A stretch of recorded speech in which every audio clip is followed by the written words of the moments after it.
Hey, party people. This video, I'm going to talk about how stupid perfectionism is. I was having a Facebook conversation with a longtime viewer named Tutti Frutti, who was talking about how he has problems keeping a sketchbook because he wants everything to be amazing. And, if it's not amazing, then like, whatever. And then I was ranting on Twitter about how people use perfectionism. They think perfectionism is such a great thing, and it's not. And they use it as an excuse for missing deadlines. Oh, I was working on it so hard, and I wanted to be just so perfect that I was late. Or they use it as an excuse to micromanage or over render. Like, oh, kept trying to make it perfect and then it ended up like this, or I'm sorry to check in so many times, I just want everything to be perfect. I'm just kind of like, shut up. Get it done. Do your best. Do it better than the last time you did it, but just get her done and then do it again and then do it again and then do it again, okay? Fussing and trying to be a perfectionist about everything just makes you crazy. Like you're just gonna drive yourself nuts and you're gonna make the people around you nuts. And you're really not going to improve your work because you're too busy in here, like tight in here, fussing, okay? Do one. It'll probably suck. What is that I always say? If your first one sucks, you're right on track. Do one, it sucks, do it again, do it again, do it again. Just like playing a musical instrument, you play the song again, you play the song again. And here's the thing, it's like people understand when I'm talking about musical instruments, like practicing piano, play the song over and over and over again, and people can understand that. But then people get all upset because when you play piano, most people don't record your terrible practice sessions. But when we draw things and things are terrible, that's like a recording of our terrible practicing. And we don't want that. We want to throw it all away. No, number one, don't do that. Okay. I promise you, if you keep practicing, you'll get better. And as you get better, you will have days where everything looks like crap. And you'll want to pull those old sketches out and look at your old work and be like, wow, I still suck balls, but I'm way better than I was X number of months ago. So there's that. So we're just going to keep going until I suck less. There's all these posts online, these blog posts, Tumblr posts, whatever, of people showing off their sketchbooks. Look at my beautiful sketchbook pages. Look how freaking perfect I am. And yeah, I'm also kind of guilty of that. I know that I post pictures of things that I did in my sketchbook on my Instagram. And yeah, like I want to show people like the nice things I did because that's how I get work. Like people find me through social media and then ask me to do projects with them, right? But at the same time, this is why this video, I'm going to show you this sketchbook. The reason why this particular sketchbook is this is my most recent sketchbook that I have completed. And I'm going to show you every single page. And I'm going to show you all my ugly pages. All of them. All right. Here's the first page. This is the first thing I ever did. And it is hideous. Okay. And listen. I know some of you are all, Zoe, that's not hideous. Like your standards. I'm like, yeah, I know. The way I look at my own work is different from the way I look at my students' work, the way I look at your work. Okay. I look at my work like I should know better. I should be doing better than X level quality because I've been doing this for like 150 years. Right. So when I say something of mine is not good, I don't like it. That's me looking at with my eyeballs from my standards, okay? This is not how I would, judge a design competition or amongst students or critique my students' work or critique your work, okay? This is me looking at my stuff and I look at this and it's terrible for me, okay? I was testing out new watercolor pencils. I got super muddy. There are parts I like I like these flowers, these in here. But this terrible, muddy, streaky skin tone with not good blending is terrible, okay? Here's a page I did later on. Like I did every other page and then I went in and filled in all these empty pages. This is me testing stuff, practicing faces because I don't think faces are my strong suit. Whatever. This is me testing out those Color Masters. Ugh, those are terrible markers. Here's one I did, and I actually really love this one. So here's a good page. Here's one I shared on my Instagram because I thought it was lovely. Ta-da! This was inspired by the Four Seasons, so spring, where things are light green and little rosebuds and flower buds are poking through, and then things get more lush in the summer, and flowers are growing, and then flowers are wilting, and then in the winter everything is dead. So here's a sketch I did. I did a time-lapse illustration video where I took this original sketch that I did in Kyoto, waiting for my friend to finish shopping, and then I painted it in gouache when I got home. You know, I redrew it. And then here's one. I think where did I do this? Oh yeah, my flight was delayed coming back from Puerto Vallarta in January, and so I drew this at the airport bar. I don't like it. It's not terrible, but I don't like it. This is right after I got back from my first trip to Japan last year, and I had picked up some of those Zig clean brush brush pens and the Sai brush pens, and I was testing them out. I think these look cool. I like these a lot. Oh, and here's a complete mess up. I was trying something, it was not working, and I was trying to go for something really sort of Klimt-ish, and I got all mad at it. And then I tried it again. And I actually really love this one. Okay, so the same watercolor pencils that I did here when I didn't know how to control how much color was coming out. By the way, it's the... which ones are these? Oh, the Derwent Inktense watercolor pencils. Okay, so I got a better handle on how to use them. And so I did this in several sessions traveling around Japan, and I really love this one, and I'm really happy with this one.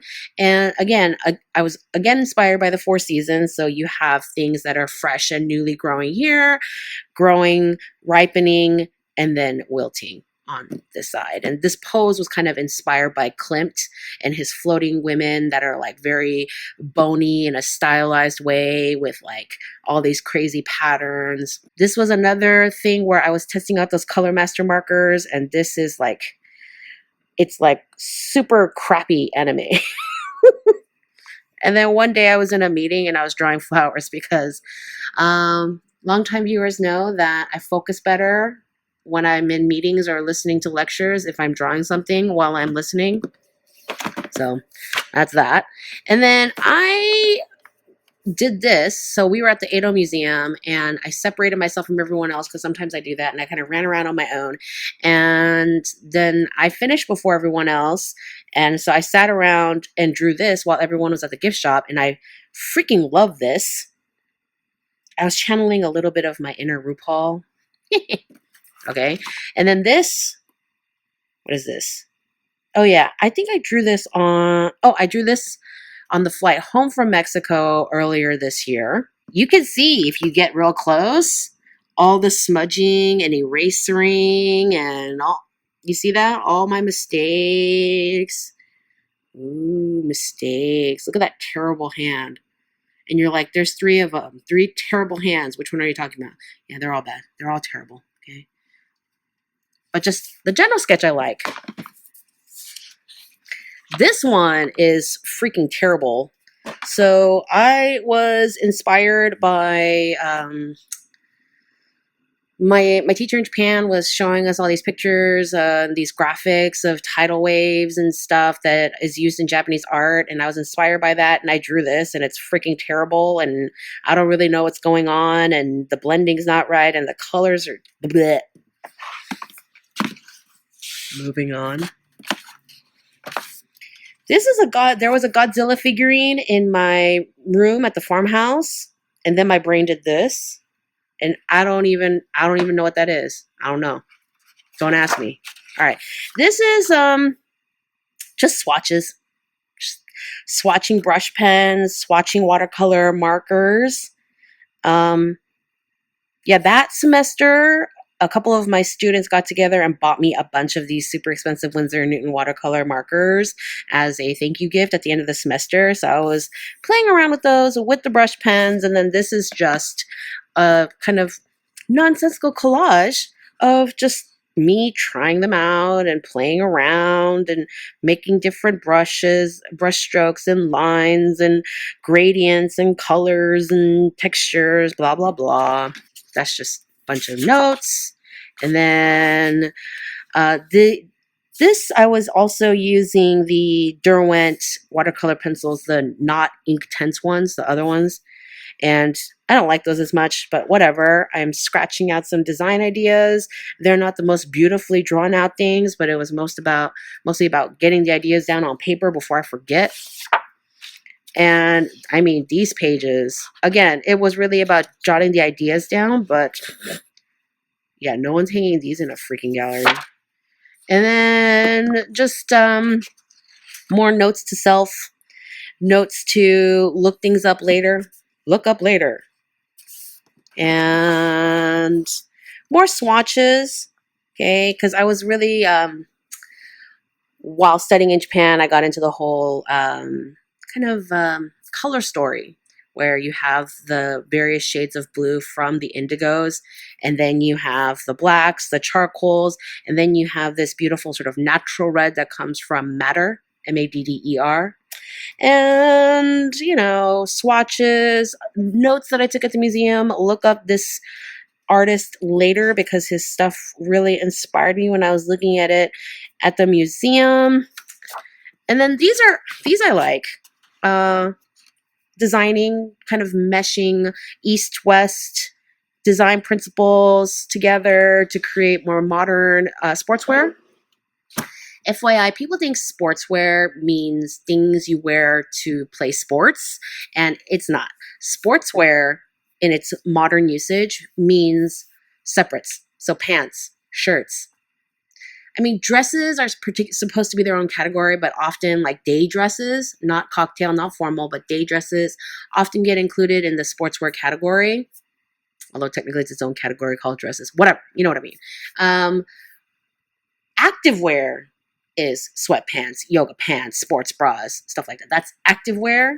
And athleisure is the new category of like Lululemon yoga pants and, track jackets and things people wear where they look like they're going to the gym, but they're totally not. Like those. I got kind of obsessed with the whole madder red thing. And yeah, so these I've posted where, again, modern sportswear taking a lot of heavy Japanese influence from studying. These were done last year. Mokume and arashi and stenciling and dip dyeing and boro on organza and boro on not organza. And some designs are better than others. And yeah, also inspired by the Issey Miyake exhibit that I went to at the Tokyo Art Center. And then this is very trite and kind of obvious. These are just doodles. They're not very good at all. But I do love these. So yeah, different techniques that I kind of looked into when I got home. And, combining Western tailoring with mokume and the sachiko stitching. And then, I don't know if you know this, but I'm trying to make aprons a thing. Okay. So I was like designing fun aprons. And more notes to self. Sometimes you'll notice my handwriting is nice because I'm trying to pay attention and make it look nice. And sometimes I can't be bothered. It's like, is that English? And then this is, as you may have picked up on this, but I have become obsessed with boro. And so I made my own boro. And so I drew all this out in watercolor pencil. And every single one of these patches represents a memory or lesson that I learned in Japan. Maybe not directly, but something that reminds me of something that I learned on my first trip. More designs. obsessed with ombre, the stitching, pleating, the rectangularness of things, more things. I don't know what that was all about, but I think I've mentioned before that my default, whenever I'm just doodling aimlessly, I tend to draw a lot of side view figures. And then these I actually finished on my second trip. I had left the last few of these blank. I want to make this coat so bad, y'all. Like, I wanted to make this when I was in Japan, but I don't think I even showed this to my teacher because I didn't think he'd go for it. I mean, I already, take these Japanese lessons and completely bastardize them. I'm surprised the Japanese haven't just kicked me out of their country completely. But yeah. And so every time I go to Japan, my teacher gives me homework. He sends homework. And so I had to do mokome. So I was like plotting mokome designs in here. And these are notes I took on hunting jacket measurements. The hunting jackets, they're not hunting jackets. They're hunting jackets. Those are the jackets that I made. If you follow my Instagram, I posted pictures as I was making them. This is the design for the second one I did. And then these are I did these on tracing paper. And then here's my last page, my glorious last page. It's so beautiful. I got sent these Koh-i-Noor tritones in a Sketchbox subscription box. And yeah, I was diddling with them. And now this looks like a poop stain. It's like a beautiful last page to my sketchbook. And yeah, this is not the same paper. This is the cover paper. Anyway, so there is that sketchbook. And yeah, much like it's a representation of the rest of my work. I have some great pages that I love and I'm very happy with. There are some pages where I'm like, oh, I can't believe I just showed my 42,000 freaking subscribers that thing. And it's a good thing that not all 42,000 of them are going to see it. And, some in between, some experiments, trying out. I'm always trying out new things. So there's some scribbles in there, and there's some things where I think they're shitty and you probably think they're awesome. And there are definitely going to be things in there where I think they're beautiful. And you're like, that's not that good, Zoe. I don't like that. That's weird. Whatever. What's the moral of today's lesson? Go do stuff. Stop being a freaking perfectionist. Okay? Just do. Make mistakes, fuck up, do it again. Fuck up, do it again. Fuck up, do it again. It's the only way you're going to get better. I promise. Okay? You sitting there over-rendering one thing over and over and over again, ripping it out of your sketchbook page and throwing it away and never picking up your sketchbook again will guarantee you will never get better. Absolutely never. All right? So pick up your pencil and start drawing. I know with the whole YouTube thing and the algorithm and all that crap, I'm supposed to make you watch more videos after this one and stay on my channel and watch a bunch of my videos. But really, you know what? Sometimes you got to get off the freaking internet and go draw things. So you know what? Get off the freaking internet and go draw things. All right? Hashtag practice, not magic. And I will see you in the next video.